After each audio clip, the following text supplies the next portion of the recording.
Un placer saludarles, soy el pastor Leo Castillo, saludándoles desde la ciudad de Tulsa, acá en el estado de Oklahoma, y estoy aquí para compartir contigo la lección número 7, que lleva por título El pan y el agua de vida para el 16 de agosto de este año 2025.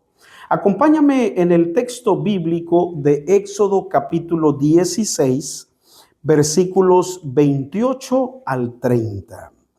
Éxodo capítulo 16, versículos 28 al 30. Y dice: Y Jehová dijo a Moisés: ¿Hasta cuándo os negaréis a guardar mis mandamientos y mis leyes? Mirad que Jehová os dio el sábado, y por eso en el sexto día os dan pan para 2 días. Quédese pues cada uno en su lugar, y nadie salga de él en el séptimo día. Así el pueblo reposó el séptimo día. Queridos amigos y hermanos, en esta semana, al hacer un resumen, nos damos cuenta que por fin habían ahora traspasado la frontera de Egipto. El pueblo de Israel ahora ya estaba definitivamente en el camino rumbo a Canaán, la tierra donde fluía leche y miel. La historia dice que durante 3 días todo parecía perfecto, pero las vituallas que llevaban se iban agotando. ¿Cómo alimentar a 2 millones de personas en el desierto? Pregúntate tú. Ante los primeros problemas, el pueblo comenzó a quejarse. Eso es típico hasta hoy en día, ¿no es cierto? Preferían haber muerto en Egipto, eran los gritos de muchos de ellos. Evidentemente, su fe necesitaba crecer, su fe necesitaba afianzarse. Y lo que comentábamos en la lección anterior, también lo recordamos ahora. Muchas de las veces nuestra fe flaquea por las cosas que vivimos hoy en la actualidad. Lo mismo estaba sucediendo en aquel tiempo. Así que Dios les proveyó de agua, Dios les proveyó de pan, Dios los protegió de sus enemigos, incluso les ayudó para que se organizaran. Mira cómo dice el Espíritu de Profecía en el libro de Patriarcas y Profetas, la página 265. Las variadas experiencias de los hebreos eran una escuela destinada a prepararlos para su prometido hogar en Canaán. Dios quiere que su pueblo de estos días repase con corazón humilde y espíritu dócil las pruebas a través de las cuales el Israel antiguo tuvo que pasar, para que le ayuden en su preparación para la Canaán celestial. Ahora bien, ve conmigo a Éxodo capítulo 15, el versículo 23. Éxodo capítulo 15, versículo 23. Llegaron a Mara, pero no pudieron beber las aguas de Mara porque eran amargas. Por eso le pusieron el nombre de Mara. Hablemos un poco del agua saneada. ¿Saben? Si Dios está con nosotros, ¿cómo puede ocurrirnos algo malo? Esta parecía ser la filosofía del pueblo de Israel tras el cruce del Mar Rojo. Al encontrar agua no potable, ¿qué pasó? Se quejaron, se molestaron. ¿Qué hemos de beber? Dice el versículo 24 del capítulo 15 del libro de Éxodo. Dios, mis hermanos, podía haber saneado el agua antes de que ellos llegasen, pero esperó el momento oportuno. De paso, a veces no entendemos cómo Dios trabaja. Hay veces nos sorprende, hay veces nos desesperamos, ¿no es cierto? En aquel tiempo, además, solicitó la colaboración de Moisés para hacer el milagro, pidiendo que arrojase un árbol para sanear las aguas. Dios quiere, querido hermano y amigo, que seamos conscientes de su presencia. Dios quiere que esperemos por sus órdenes. Dios quiere que colaboremos con Él. Si Israel en aquel tiempo cumplía los requerimientos divinos, obedeciendo las leyes que Dios les daba, podía estar seguro de que sería protegido de todo mal. Éxodo 16, el versículo 15, conocido por muchos de nosotros. Éxodo 16, verso 15. Al verlo, los hijos de Israel se dijeron unos a otros: ¿qué es esto? Porque no sabían qué era. Entonces Moisés les dijo: es el pan que Jehová os da para comer. Hablemos del pan del cielo. Saben, mis hermanos, en aquel tiempo, esas ganas de comer carne hicieron que el pueblo de Israel murmurase contra su líder, contra Moisés, murmurase en contra Aarón, pero en realidad su murmuración era contra Dios mismo. ¿Cuál fue su problema? 3 problemas. 1, olvidaron el pasado. 2, se centraron en las dificultades del presente. Y 3, perdieron de vista el futuro prometido. Tras darles codornices para comer, Dios les proveyó de pan suficiente para alimentarse todos los días. ¿Sabes por cuánto tiempo? Por 40 años. Este pan del cielo verdaderamente era un milagro. En primer lugar, dice Éxodo 16, verso 21, al salir el sol se derretía. En segundo lugar, caía la misma cantidad durante 5 días. Éxodo 16, 16. La historia dice que el 6º día caía el doble. Versículo 22. El sábado no caía nada. Versículo 26. De un día a otro, ¿qué pasaba con ese pan? Se agusanaba. Versículo 20. Y del viernes al sábado no se echaba a perder. Definitivamente era un pan especial llegado de parte de Dios del cielo. Vamos a la siguiente parte y ve conmigo al libro de Éxodo, capítulo 17, versículo 6. Y dice el texto: allí yo estaré ante ti sobre la peña. En Horeb golpearás la peña y saldrán de ellas aguas para que beba todo el pueblo. Hablemos de la peña de Horeb. Mis hermanos, una pregunta: ¿está o no está el Señor entre nosotros? ¿Acaso no les mandaba Dios el pan del cielo cada día a los israelitas? ¿Acaso no podían verle en la nube?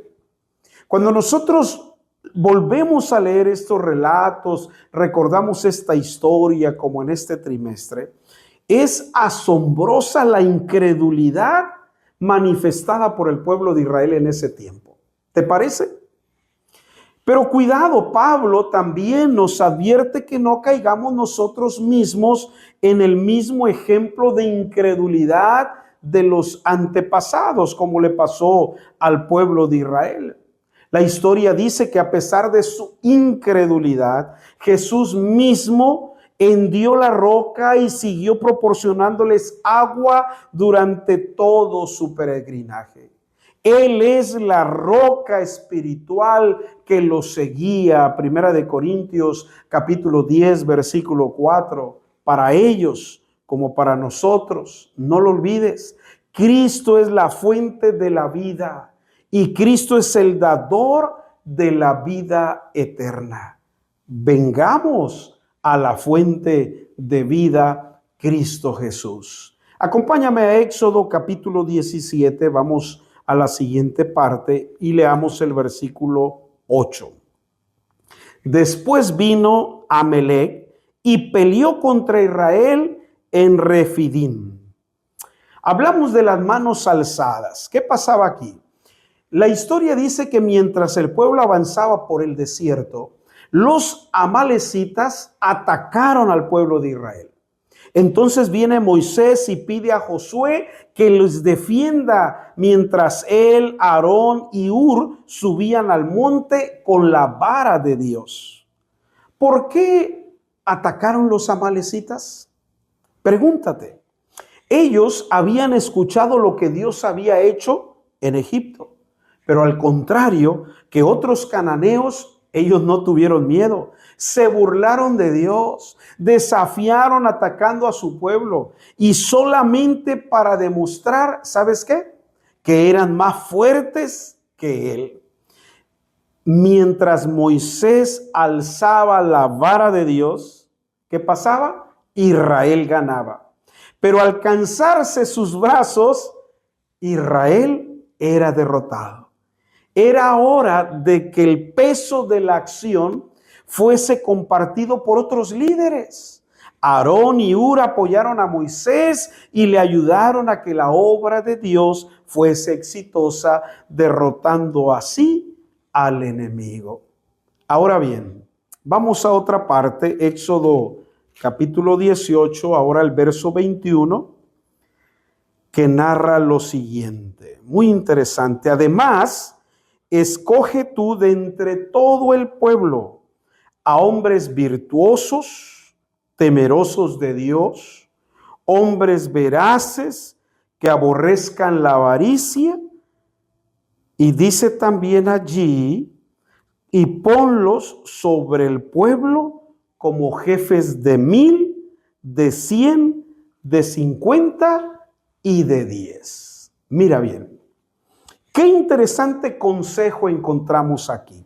Al ver la señal que Dios había anunciado a Moisés, viene su suegro Jetro con Séfora y sus hijos y fueron a verlo hasta Horeb. Jetro, aunque no era israelita, la historia dice, el registro bíblico, que sí adoraba a Dios. Por ello, tras recibir el informe de Moisés sobre todo lo que había sucedido en Egipto, él alabó a Dios y le ofreció sacrificios. Al día siguiente, tras observar cómo Moisés juzgaba solo a todo el pueblo, viene Jetro para darle este consejo para que reparta las responsabilidades. ¿Y qué hizo Moisés? Reconoció humildemente en este consejo las palabras inspiradas por Dios. Por lo tanto, hizo caso a su suegro y escogió personas capaces de cargar las responsabilidades. Por lo tanto, vimos que primero se buscaron las características especiales que leímos, ¿verdad? Varones de verdad, con virtud, temerosos de Dios, que aborrecieran la avaricia, etcétera, etcétera, que respetaran a Dios, que fueran dignos de confianza, en otras palabras, que odiaran el soborno, y así lo hizo Moisés. Vamos a otra parte y vamos al Nuevo Testamento, en el libro de San Juan, capítulo 6, el versículo 51. San Juan, capítulo 6, verso 51, texto conocido: yo soy el pan vivo que descendió del cielo. Si alguien come de este pan, vivirá para siempre. Y el pan que yo daré es mi carne, la cual yo daré por la vida del mundo. Hablemos del pan y el agua de vida que representa Cristo Jesús. El apóstol Pablo nos narra que los relatos del Éxodo fueron escritos para nuestras enseñanzas, es decir, que tienen una aplicación espiritual también para cada una de nuestras vidas hoy en día. Todos estos relatos nos previenen contra la codicia, contra la idolatría, contra la fornicación, el tentar a Dios, inclusive contra la murmuración. Además, Jesús se aplicó especialmente a sí mismo los relatos del agua de la peña y también del pan del cielo allí en los evangelios. Él es el que proporciona el agua de vida. símbolo del Espíritu Santo, San Juan capítulo 4, verso 14. Él es el único que puede satisfacer nuestra sed interior. Él es el único que puede dar paz. Cristo es el único que puede dar alegría, puede dar felicidad y bendición. Recordemos que Jesús dijo que Él es el verdadero pan que descendió del cielo. Y ese pan es su propia carne, es su cuerpo quebrantado en la cruz del Calvario para dar salvación a todo aquel que quiera comerlo. Esto es aceptarlo como Salvador y tener una relación diaria con Él. Solo Cristo, querido hermano y amigo, puede satisfacer tu sed. Solo Cristo puede satisfacer esa hambre espiritual. Búscalo. No estés buscando en otros lugares. La solución, el pan y el agua de vida es Cristo Jesús.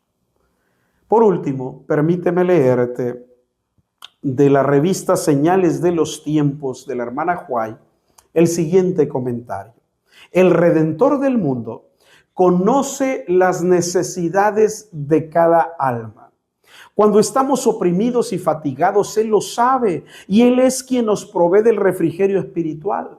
Pedidle, velad en oración y vendrá. Jesús es el pan de vida que se ha de comer todos los días. Es el agua de vida para el alma sedienta y desfalleciente, y todos pueden participar de su gracia. Las cisternas de la tierra a menudo están vacías, sus estanques se secan, pero en Cristo hay un manantial vivo del que podemos beber continuamente. Por mucho que saquemos y demos a los demás, seguirá habiendo abundancia. Recuerda, no hay peligro de agotar el suministro, porque Cristo es el manantial inagotable de la verdad. Que Dios pueda bendecirte. Acompáñame en oración. Padre querido, gracias, Señor, por este interesante estudio. Ayúdanos, Padre, para buscar en el lugar correcto la fuente de vida, Cristo Jesús. Bendice a tus hijos en el estudio de esta semana. En Cristo Jesús lo pedimos. Amén. Bendiciones. Dios les guarde. Nos vemos en la próxima ocasión.